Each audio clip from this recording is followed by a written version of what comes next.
Okay.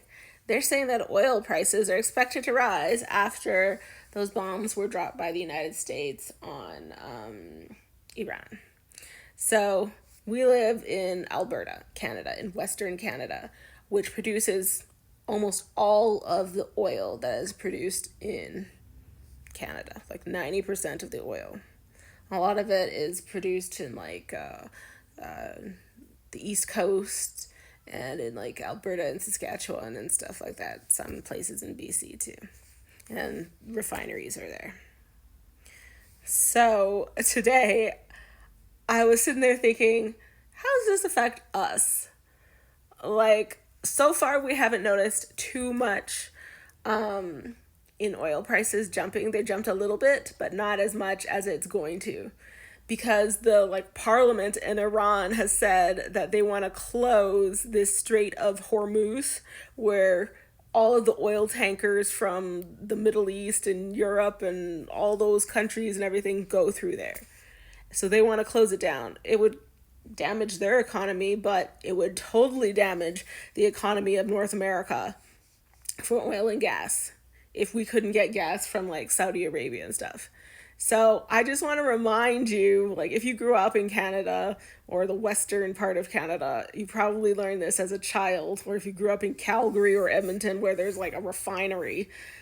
Canada does not use its own oil and gas, its own like liquid natural gas and oil. We don't, you know, produce our own crude oil and then it goes into our cars and all that stuff after. No. We trade almost all of our oil and natural gas, like liquid natural gas, to the United States and like other countries and stuff like that. It's like 95% goes to the United States and then like 5% goes to Europe. Right? 97% actually went to the United States. This is back in 2014. So it's pretty close still. But I want you to read what's down here. Our imports are coming from these countries. 50% around there is coming from the US. The rest is coming from Saudi Arabia, Iraq, and Norway. Those types of places.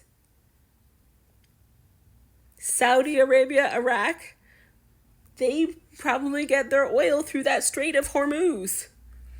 I'm not sure about Norway, how they travel, but that's where they are trying to close down that shipping route where those boats full of oil and liquefied natural gas are coming through. So it's going to affect oil prices. I'm just trying to say that it's going to. If they close that strait, it's going to be the price of oil going up sky high. And I don't know how hard it is for them to change the way trade is done around oil and gas here. But I just want to remind you that that is where we get our oil. Our crude oil, we export to the United States and other countries and stuff. We don't keep that for our cars and our factories and all that.